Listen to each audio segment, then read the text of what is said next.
Sugar rush, sugar rush, sugar rush, I see the sunrise. Sugar rush, sugar rush, sugar rush, with my red eye. Sugar rush, sugar rush, sugar rush, I struggle to ride, to hold my pen and pen my thoughts, lest my thoughts pass me by.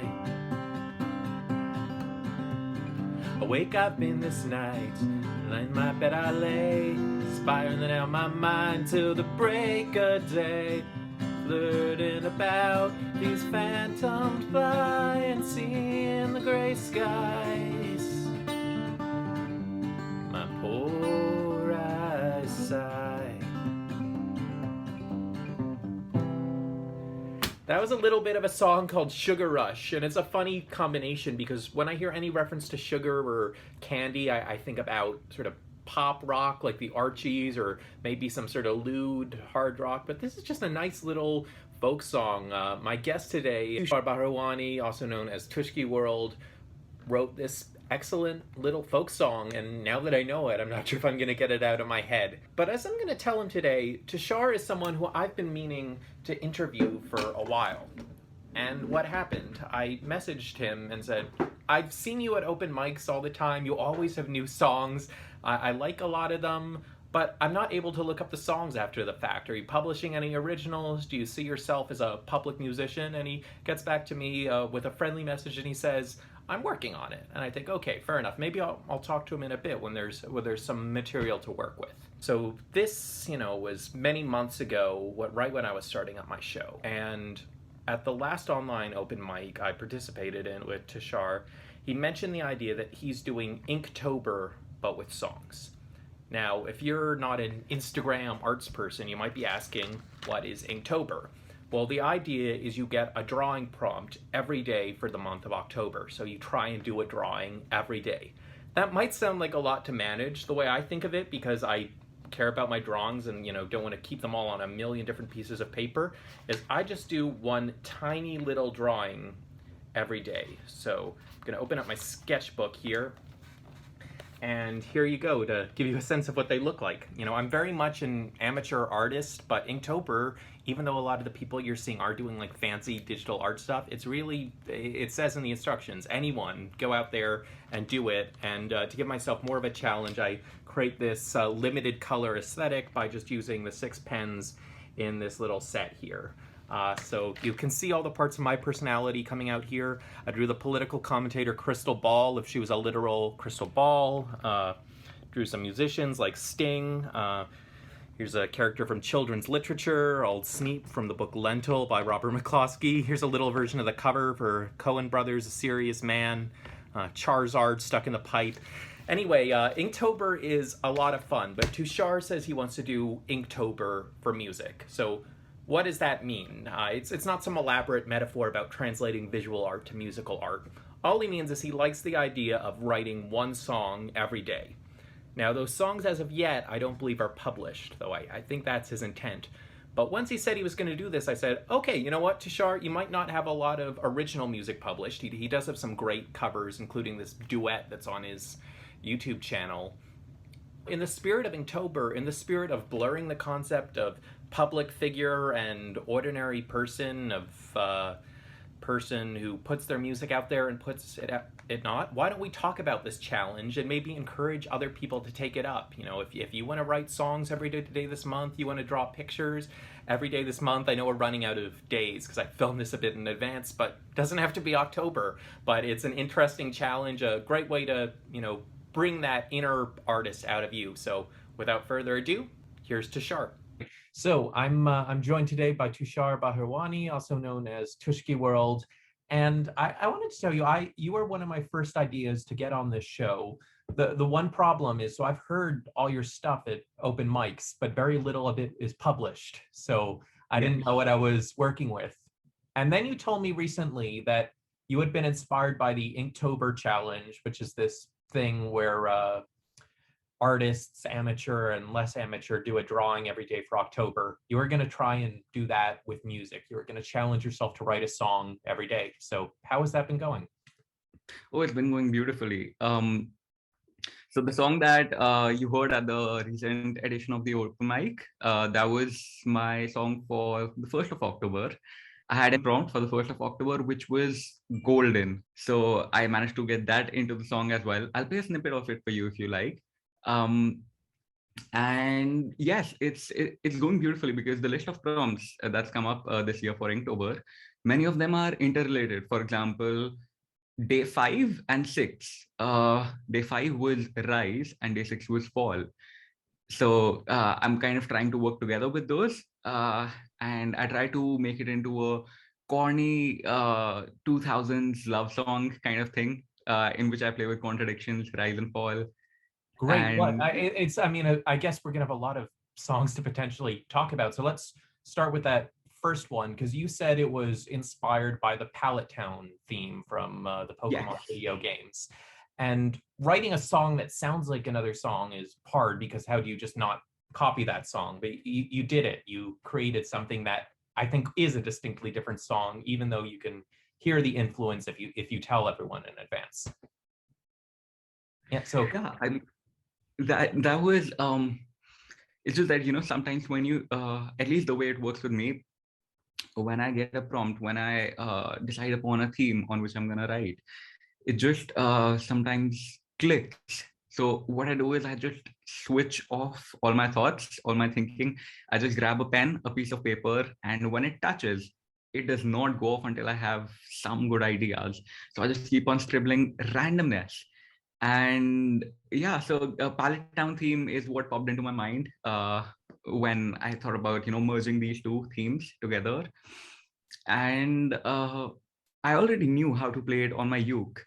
So I kind of figured out how to switch it onto my guitar. And then there were, of course, chords that kind of sounded similar to it.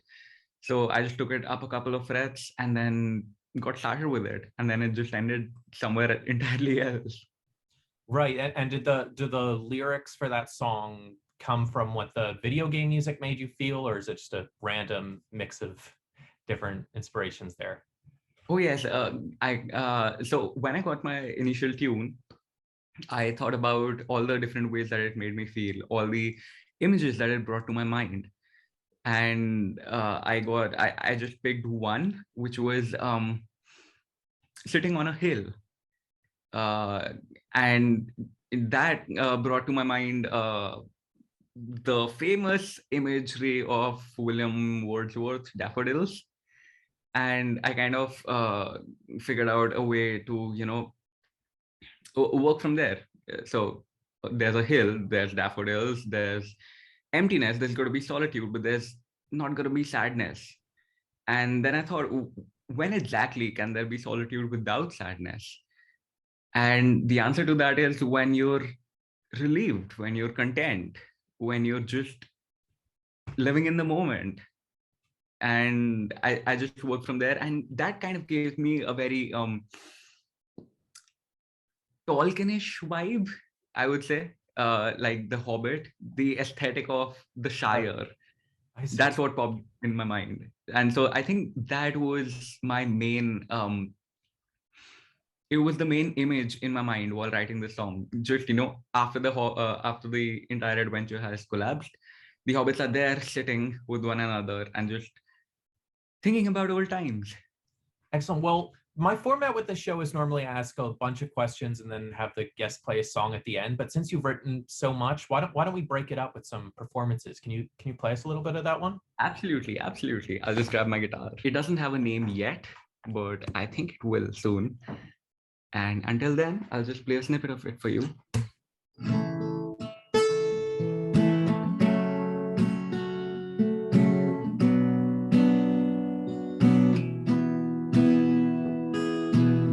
Summer day, a flash of green, I find myself in a golden field, a place straight out of my dreams.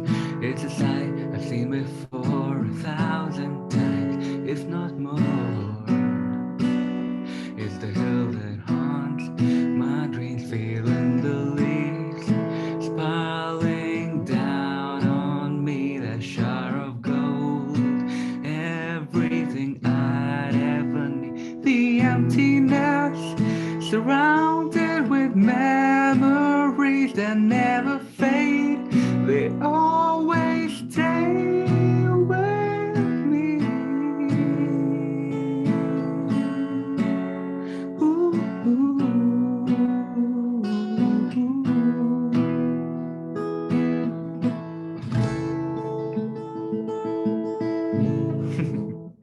Yeah, very nice, and it's especially great to hear it after hearing your full commentary on it.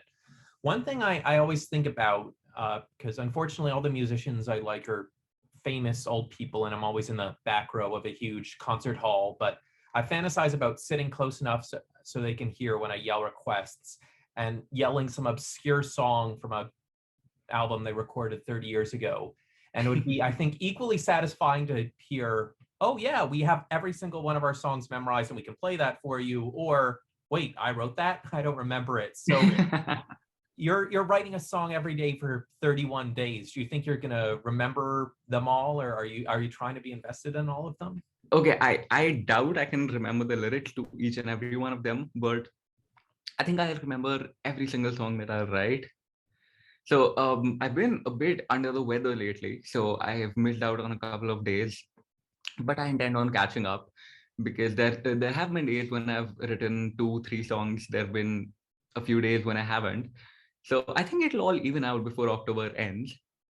And yeah, so for example, I'm trying to make it as diverse as possible. I'm trying to make each song as distinct, unique in its own way as possible. So for example, the love song that I told you about, the ones which have my prompt as rise and fall, um, I posted a story on my Instagram in which I asked my followers to describe a cheesy, a corny date, a wholesome date. And I got a lot of replies for that, each of them adorable. And I intend on incorporating a lot of those into the song that I'm gonna write, or maybe 3, 4 ones which really just fit the vibe of what I'm trying to work with. I'm gonna fit those, and yeah, I intend on posting that song as well. So it'll be, I think, unforgettable even to the people whose prompts I'm taking. So when you talk about trying to write as distinctly as possible, what are some other sounds you've gotten musically? Oh, right. This one's a lovely question. So I'll talk about this one prompt that I had. I think it was day 3. Yes, day 3 and 4. Again, very similar prompts. Uh, there was cloud and vessel. Those were my prompts. And based on those, my song for days 3 and 4 was a sea shanty, Hmm. which is something that's entirely different from what I just performed for you right now. So yeah, because that's interesting as well, because I find one of the challenges is I always just write songs as myself, and I think a lot of people assume when they're listening to music you're speaking as yourself. But I'm assuming you've never been a sailor. No, I haven't. All right, is the sea shanty ready? Yes, it is. All right, let's hear this. So the way I usually go about writing songs, I just described to you my process of writing. It sometimes gets a bit chaotic. So there's been, long songs that have been fit in just one page, and there's been songs that ended up being quite little, but I took over 3, 4, 5 pages to end up writing them because all the brainstorming was going on. And sometimes I draw little figures on the side just to help make the imagination get going. And the story of it, so you know how each sea shanty has a story behind it, right? There's an adventure, uh, there's a story with the elements of the fantastical as well. So this one, I have taken inspiration from it, from a story that I wrote when I was, I think, in 7th standard or something, back in my school days. So it's a story about how, let's say, it was supposed to originally be a story about how a crew of a ship comes across a giant squid, and they manage to evade it and make it safely to an island. But then that island is cursed for them because everywhere they go, they encounter squids, which are obviously omens. And sailors are nothing if not a very suspicious bunch, especially of omens. Right. And in the end, they all, of course, did end up getting killed off by squids. But in this version, the sea shanty, the squids have been changed to a lock, a knot, because my additional prompt for this one was a knot. So I chose for the fantastical element in this to be a knot, which is made from locks of a siren's hair.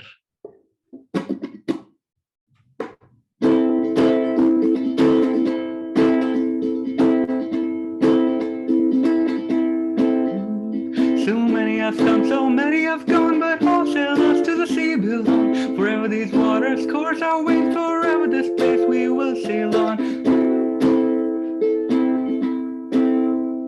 I was a wee little lad when I came to the ship a few moons ago. We rented some glass and put the toast, yo ho, let's go. So many have come, so many have gone, but all sail us to the sea below. Forever these waters course our way, forever these waters we'll sail on. The captain had adventures in his jug, he poured them up to the crew, drunk some more to sing. Great sea shanty there. Got disrupted by some technical difficulties, which are always a lot of fun. I guess I wanted to ask, when I've seen you at the open mic, you just have this one amazingly inventive performer energy. We even see it in the lights behind you on your bookshelf. Is the reason you have not come out with more of this material publicly just the time isn't come yet? Is it something you're struggling with within? Are we going to see Tushar as more of a public performer going forward? Yes, I think absolutely. So I have always been for the past couple of years, I guess, back when I was in college, I wasn't surrounded by a very nurturing space. It wasn't a space where I could, it was definitely a place where I could hone my talents and just, develop myself further as a musician, as a performer, as everything. But it wasn't the right company to put myself and my originals forward in. So that's why I didn't. And for the longest time, it felt like, you know what, no. And it's just, how there's a million things in your head. And it's basically just you against you, because at the end of it, you know that when you do put it out there, there are going to be people who will appreciate it. But it's just hard to take that first step. So for the longest time, it was like that. But then a couple months ago, I was taking a small vacation in Goa, which is basically like the vacation capital of India. And I really wanted to play my ukulele at the beach.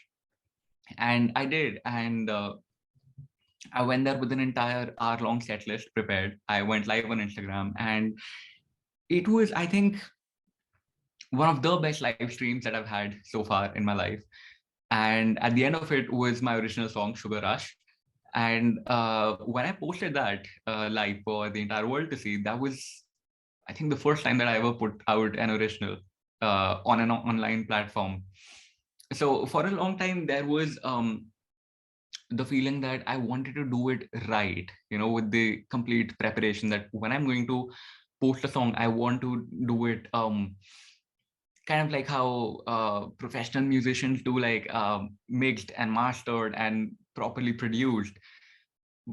But then I realized that the kind of music that I make doesn't really need to be mixed and mastered that much, because it's more of it's got more of an acoustic lullaby feel to it, more often than not.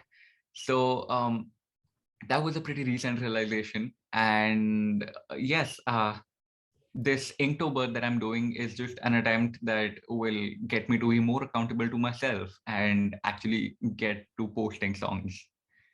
Right. Well, the one piece of advice I would give, because I've gone through points where I'm about to release music and I come up with some ridiculous way in which someone might have a very strong negative feeling about a song or whatever, and you overthink it, what's going to happen if I become famous, or people going to hate me? And then you release the stuff and just, no one except your family and friends listens to it anyway. Like, the likelihood of becoming a public figure is so small. And that becomes the frustrating part, because I think if you are a serious musician, you imagine the idea of creating art for the world. And even though YouTube and Instagram in theory give this platform, for the vast majority of people, they don't. So just the question is, do you like your own stuff, and are you do you believe in it enough that you want to give it that chance to be out there? And I guess you're starting to feel that way. Well, this has been great. Do you have one more thing you can play us out with? But yes, before I do play us out with this song, when we talked about me putting my music out there, I think this Inktober has helped me a lot, and it still will, because we're not even halfway through it yet. So fun fact, this was a little while before we met at the open mic. Last year, I was doing this thing called the 30 Days Music Challenge. Mm-hmm. Are you aware of it? Is this just the thing where you post a song on Instagram, but it's not your own? Right? Yes. It's just, where profiles which curate music, or people just, who make their own collections of playlists of music by other people. They just post songs that they like on those prompts. So again, I took it and I twisted it in my own little way, and I started playing these songs on my uke and my guitar for 30 days straight. Now again, that time my college exams were going on, and it was the whole pandemic era. It had just hit us, so there were a lot of uncertainties. So the 30 days, they ended up stretching over a period of, I think, 62 days. But over that period of 62 days, I ended up playing songs that I never thought I would. Because before that, I had a very niche category of songs that I used to play. Only, let's say, love songs, or just very rock type Hindi ballads. And during those 30 days challenge, there were prompts which were a song by an artist no longer living. And for that, I chose For Release. And I played it on my uke, fingerstyle. And there was a song that should be played on a long drive. And for that, I picked I'm Sexy and I Know It. And there was a song that goes really fast. And for that, I remember picking up Without Me by Eminem. So, there were all sorts of songs that I songs that we used to vibe to when we were kids, and songs that we never imagined ourselves playing. And I ended up playing those. And even though it didn't actually get over for me within the 30 days, it was the effort of doing them that counted. And that made me just post them, because I think had I not been going for the 30 days challenge, so many of those 31 song covers would never have been posted on my Instagram, because, again, self-doubt would have been eating away at me. My own mind would have told me that, no, I would have overthought them and been like, no, I can't post this, I can't post that. But here I just wanted to do it because I'd taken a challenge. I was being accountable to myself. And so I ended up doing it. And I think those 30 days helped me grow as a musician more than the past year before that. And that's something huge. So that's exactly what I'm aiming for this October.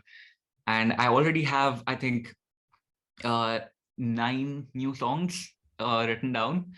So yes, and I'm gonna post them. Plus the kind of songs that I told you about, the ones that I'm kind of making in collaboration with my Instagram followers and my friends who are suggesting me cute prompts for it. I think that's just another way to keep myself accountable, because then I'll post them, and people get to see that this is what has been produced by all our suggestions. This is what has come up, and when we work together, it's just a beautiful feeling, because that is the way that I've been making music for the that's the way I made music my entire college life. Our theater group, the music team of our theater group, we just sat down. There were 6 of us on different instruments.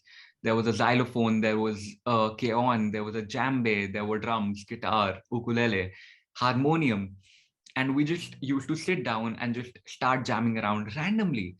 And through the randomest of chords and through the most spectacular of coincidences, we came up with some of the most beautiful music the Delhi theater circuit has ever seen.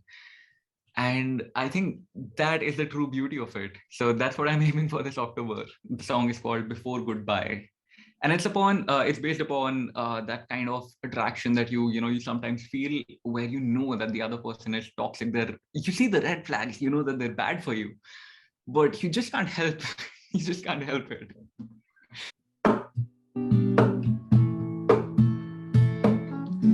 Wind in my face, a hand in the air, I'm waving goodbye.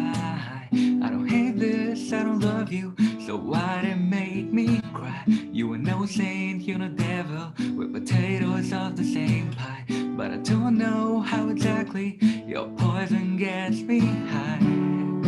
Call me Gambit, 'cause I've been dealing with the devil my whole life.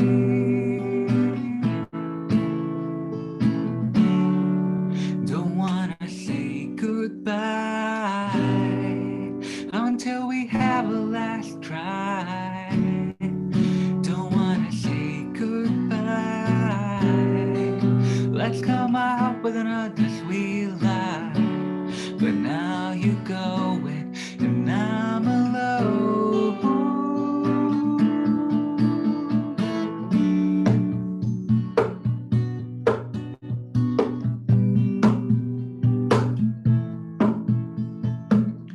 The butterfly trail of kisses leaves acid rain in its wake. You don't melt me, you combust me, but you're my holy grail. You're my toxin, tranquilizer, paralytic in my veins. I'm addicted, can't shake it. You're the shape of my paradise. Dealing with the devil never felt sweeter. And the way you throw me off the edge makes me feel alive. Don't wanna say goodbye until we have a last try. Don't wanna say goodbye. Let's come out with another sweet lie. But now you're going and I'm alone. And every single minute I live feels like I'd rather die.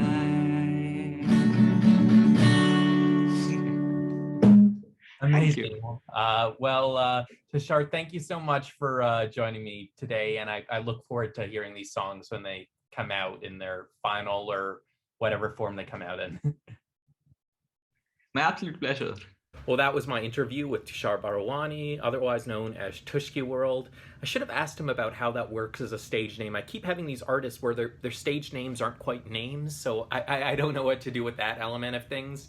But that was great. We had some technical difficulties in the end, but when we came back and I asked him to do his last song, he surprises me and he does this long monologue. And it threw me off a bit because I changed the setting on Zoom so it's just on the speaker rather than the grid setup when someone's about to sing. And so he ends up talking for far longer than I expected. And I wish I'd known that for the Zoom settings. But regardless, that monologue, it just got to the crux of why we did this interview, and I was so glad he shared that with us, even if he messed up my Zoom settings. But anyway, check out what is available of Tushar's music, and it sounds like there is a lot more to come. Meanwhile, if you want to follow me as an artist, I post to an Instagram account called ZM Tunes, not tunes like music, tunes like cartoons. I mostly keep these two parts of my personality separate, but I figured I shared it with you today. And just keep enjoying my journey as an amateur artist and amateur singer-songwriter and an amateur and analyst and broadcaster of music. I'm Zach Morgenstern. This is Ludwig von B. See you next time.